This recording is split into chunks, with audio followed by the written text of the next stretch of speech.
आलसी का भाग्य। पहले समय में यूरोप के एक देश चेक में एक गरीब आदमी रहता था।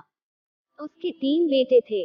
2 बड़े बेटे तो बहुत समझदार थे, किंतु तीसरा बेटा यान थोड़ा कम होशियार था। वो अक्सर के पास बैठा रहता था। लोग मजाक में उसे झांकने वाला कहते थे।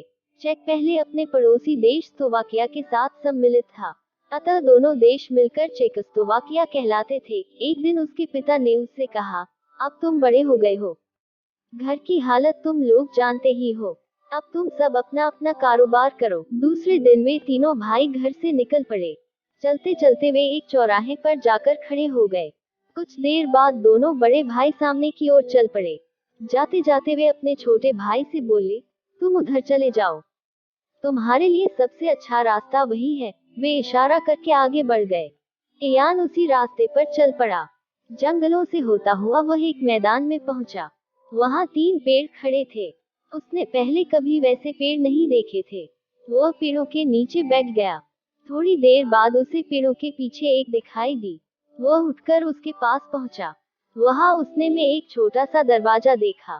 कुछ झिझकता हुआ वह उस दरवाजे में घुस गया। अंदर पहुंचा तो उसे एक महल दिखाई दिया। यान उस महल में चला गया। वह अंदर पहुंचा तो उसे एक राजकुमारी दिखाई दी। राजकुमारी ने उसका स्वागत किया। उसने कहा, यान, मैं बहुत दिनों से तुम्हारा इंतजार कर रही थी। मुझे यकीन था कि तुम एक दिन यहाँ जरूर आओगे। यान हैरान था। वह मन ही मन सोचने लगा, यह राजकुमारी मेरा नाम कैसे जानती है। राजकुमारी ने यान को भोजन कराया। खाना खाकर वह सो गया। सुबह उसकी आँख खुली तो उसने देखा, राजकुमारी नाश्ता लिए उसकी प्रतीक्षा कर रही है। नाश्ता करने के बाद यान ने कहा, तुमने मेरी बहुत सेवा की है, बताओ मैं तुम्हारे लिए क्या कर सकता हूँ।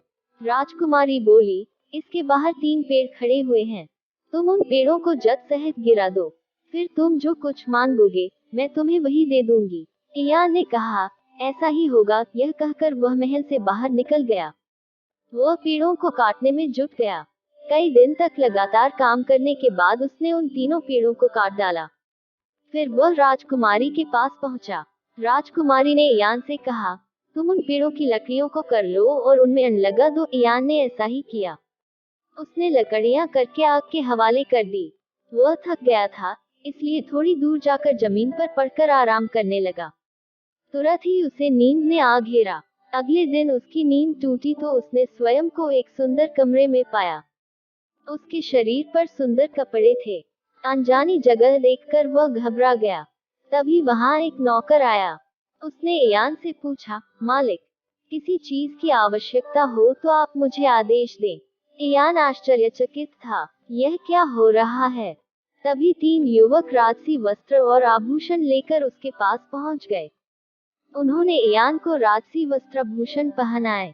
अब यान किसी राजकुमार जैसा लगने लगा। तभी दरवाजा खुला और 5-6 सुंदर राजकुमारियां वहां आ पहुंची। उन्होंने यान को धन्यवाद दिया और कहा, आप हम में से किसी भी एक राजकुमारी के साथ अपना विवाह कर सकते हैं। यान असमंजस में था। सभी सुंदर थीं, किसके साथ करे वह अपना विवाह। फिर वह बोला, मैं उसी राजकुमारी के साथ विवाह करूंगा जिसने मेरी सेवा की थी। इस पर वह राजकुमारी तो वहीं रह गई। शेष राजकुमारियां कमरे से बाहर चली गईं। राजकुमारी ने यान को बताया कि उन 3 पेड़ों की वजह से ही उनका सारा राज्य शापग्रस्त था। पेड़ों के गिरते ही वे शाप से मुक्त हो गए हैं। यान और राजकुमारी का विवाह धूमधाम से संपन्न हो गया। यान वहां का राजा बन गया। एक दिन यान ने सोचा, माता पिता और भाइयों से मिलने के लिए मुझे अवश्य जाना चाहिए। यह सोचकर वह अपनी रानी के साथ रथ में बैठकर अपने गांव को चल दिया।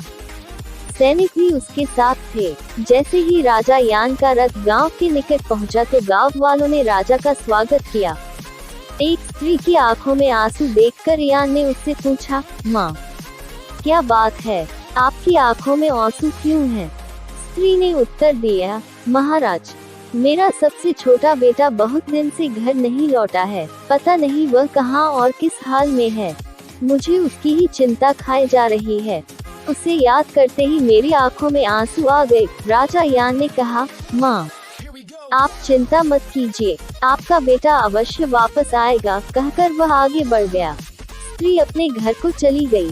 गांव वालों को बिल्लू पता न था कि उस स्त्री का खोया हुआ बेटा यान उसके सामने राजा बना खड़ा है।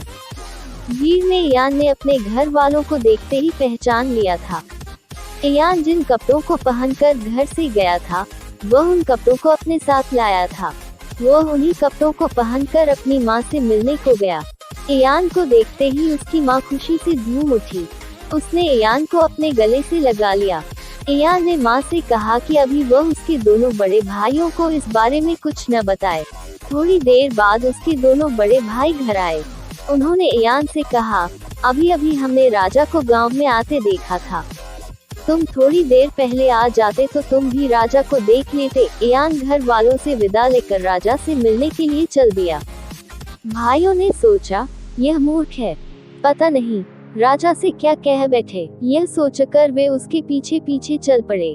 भाइयों ने जब देखा कि यान रनिवास की ओर जा रहा है तो वे चौंके। तुरंत उन्होंने आगे यान को अंदर जाने से रोका। बड़ा भाई उससे बोला, यान, इधर तुम कहाँ जा रहे हो? राजा को मालूम हो गया तो तुम्हारी खैर नहीं, तुम के पास ही बैठो, यहाँ तुम्हारा क्या काम? यान फिर भी न माना तो वे उसे जबरदस्ती रोकने लगे। सैनिकों ने जब यह देखा तो उन्होंने यान के भाइयों को वहां से हटाकर एक तरफ कर दिया।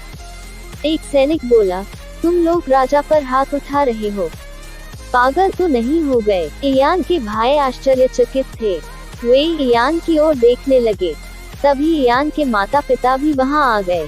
यान मुस्कुरा रहा था। इसके बाद यान ने पेड़ काटने से लेकर राजा बनने तक की कहानी सबको सुनाई। लोग यान की जय जयकार करने लगे। अब वह अपने घर वालों के साथ महल में आराम से रहने लगा। शिक्षा, इस संसार में प्रत्येक व्यक्ति को उतना ही मिलता है जितना उसके भाग्य में लिखा होता है। कहते हैं कि वक्त से पहले और भाग्य से ज्यादा कभी कोई चीज नहीं मिला करती। अतः हम कर्मशील तो अवश्य रहें, किंतु फल की चिंता छोड़ दो। देने वाला प्रभु है, वही सबको व्यक्ति के कर्मों के अनुसार उसका प्रतिफल देता है। अगर आप हमारे चैनल पे नए आए हैं तो प्लीज हमारे चैनल को सब्सक्राइब कर लीजिए ताकि ऐसी ही वीडियो आपको देखने को मिलता रहे। धन्यवाद।